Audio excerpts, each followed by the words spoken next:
Another way to save money while traveling. Had one go up my nose. In our last video, we visited Windmill Island in Holland, Michigan, and discussed the unexpectedly hard parts of tiny camping. In this video, we'll visit one of the top campgrounds in the country and talk about some ways to save money while traveling.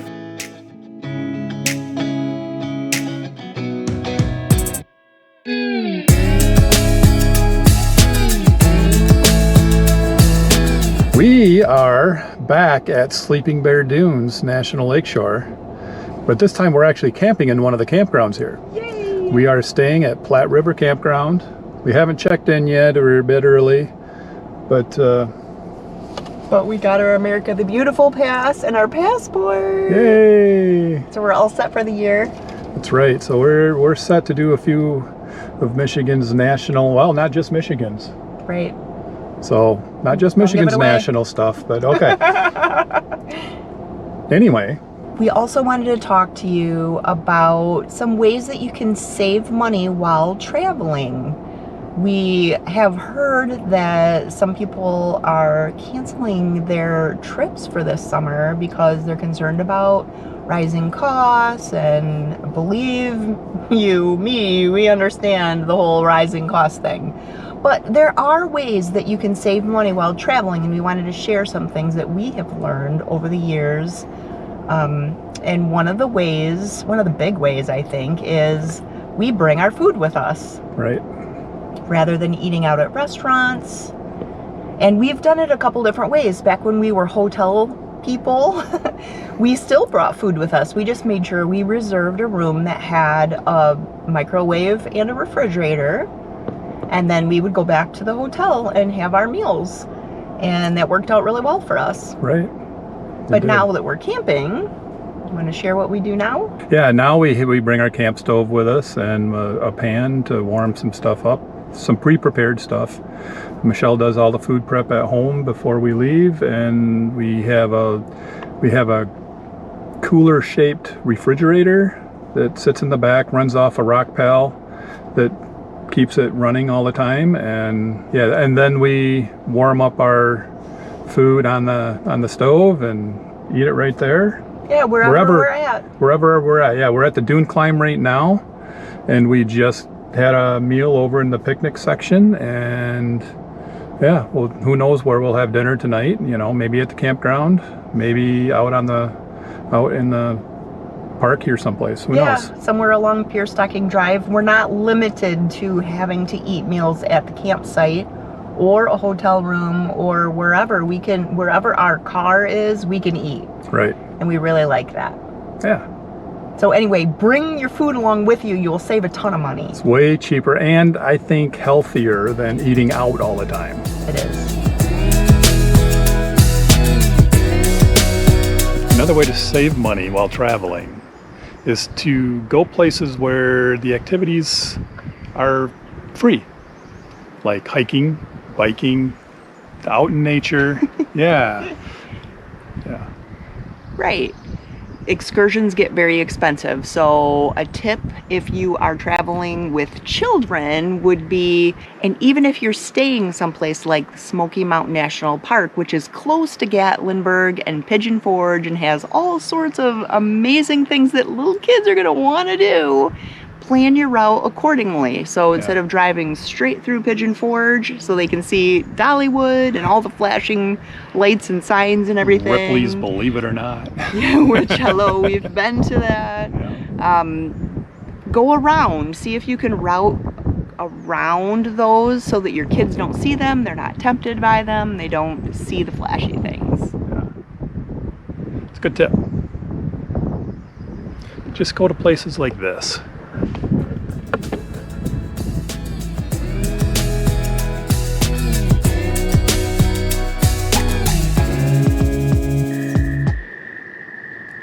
So here we are. This is North Bar Lake. North Bar Lake, yeah. I think Lake Michigan's just on the other side of that dune. Okay. I hope. Okay. And then we're going to try to walk down Lake Michigan and see if we can, how close we can get to the big dune. Yeah. Yay!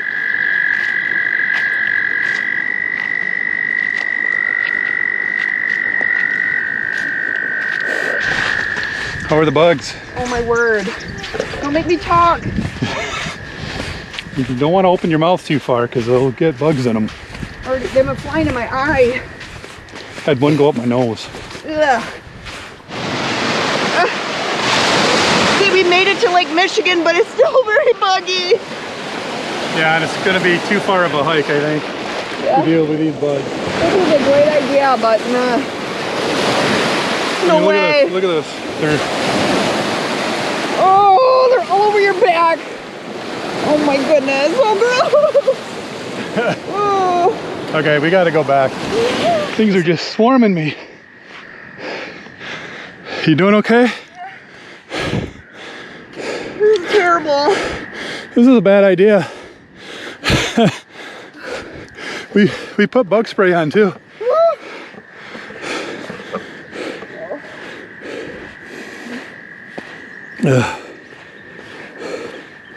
Can we go to Dollywood? Nature. Say that again? Can we go to Dollywood and forget nature?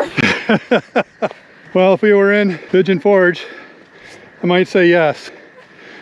So these are like the first bugs we've experienced this year because it's been so cold up to a couple days ago that we didn't have bugs in Michigan. Holy cow. I mean, you'd see a swarm, Yeah. and so you'd kind of go around it, but then as you're watching the swarm, it comes at you. I mean, Yeah. it sees you, and they were just, we were covering our mouths and our nose, and of course we were climbing a sand dune, and it was hard. We were huffing and puffing, and Yeah, and the sand was too hot to take our sandals off, so you're tripping on your sandals. wow. That was worse than Sheboygan last year. It was, very much That so. was the very beginning of June, and we complained about the bugs in Sheboygan. If you haven't seen that video, there's some comical parts. We'll link to that. Yeah. But this was worse. Very much so. We come to the Sleeping Bear Dunes area a lot. It's one of our most visited sites in Michigan. I have never experienced anything like that before. Yeah, I think we walked into, what would you call it, a hatch release or whatever. They were just, Yeah. they were coming up out of the sand, I It was think. horrible. It was horrible. And this was North Bar Lake, right? Yeah. And then we actually met some people that were just getting off the trail as we were going onto it, and they said, bring bug spray, it's terrible, terrible bugs. And we were like, you know. Well, we had just put some on, so we figured we were put bug fine. spray on, but still. It wasn't the deep woods stuff, though, I don't think. No, but we figured if we could get to Lake Michigan, then the breeze would make it better. Nope. There was no breeze. There was no breeze. Just when you're thinking about our last tip, be out in nature, well, it does come with a price. It's not monetary. Yeah, yep. I was definitely wanting some city life for a minute there. If there was a Ripley's nearby, maybe we'd consider it.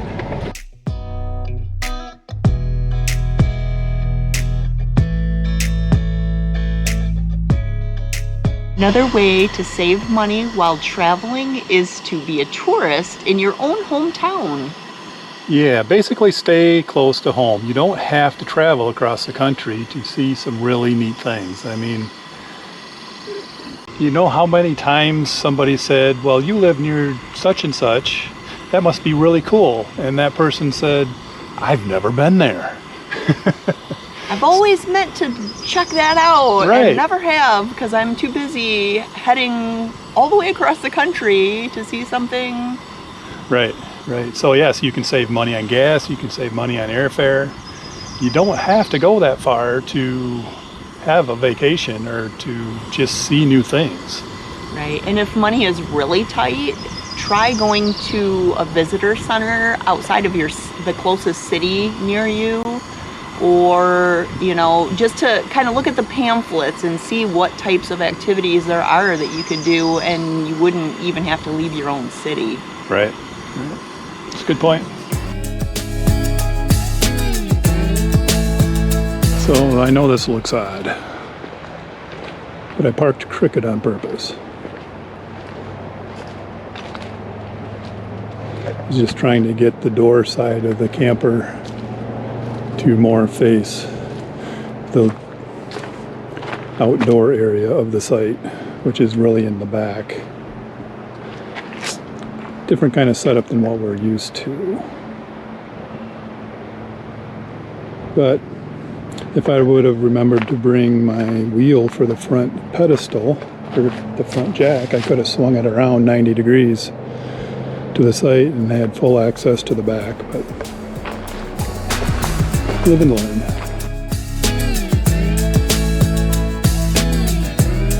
Another way to save money while traveling is to consider camping, especially tent camping. Yes. When we first started our journey last year, we bought a tent. And for the price of about one night in a hotel, we were able to use that tent all last summer. And we went out on a lot of adventures. Now, tent camping is not something that either one of us would have decided we wanted to do. We want to be tent campers. Right. But right. honestly, when we got the right gear, we got a nice air mattress and we got just a few other things, it really was a pretty comfortable experience, other than when rain comes. Which it will. It does. Which it will. Depending on what area of the country you're in. But. Exactly. So anyway, we have a whole playlist on when we were tent camping with lots of different ideas for how to make that more comfortable, and we'll link to that in the description for this video. Since then, you've seen that we've upgraded to a tiny camper, which we really enjoy. And that is also more cost effective than getting a big RV and a big truck. So anyway, lots of options.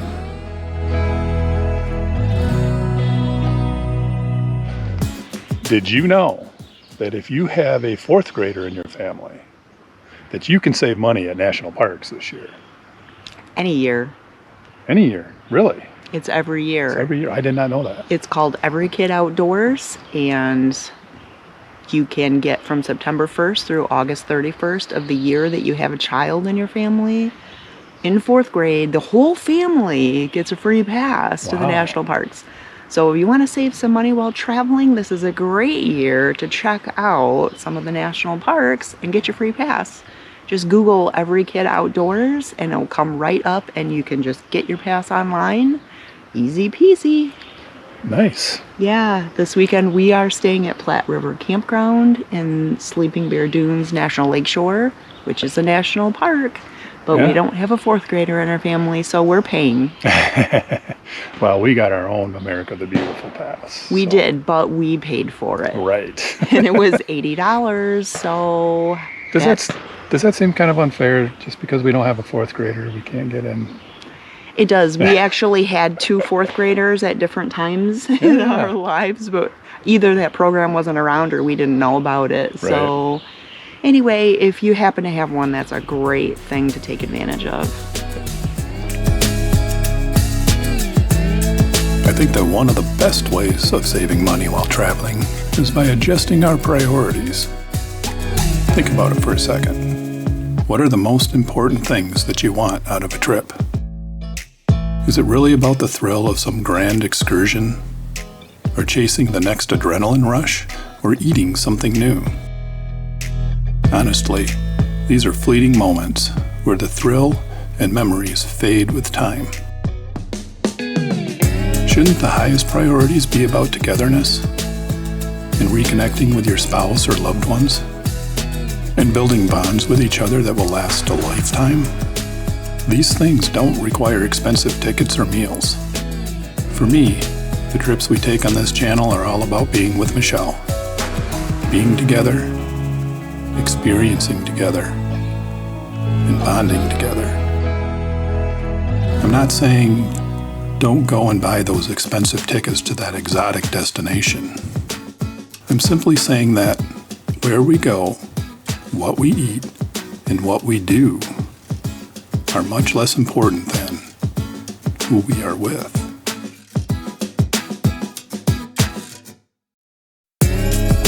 Make sure you subscribe and hit that notification bell so you don't miss our next video, as we talk about a few things we forgot in our tiny camper tour.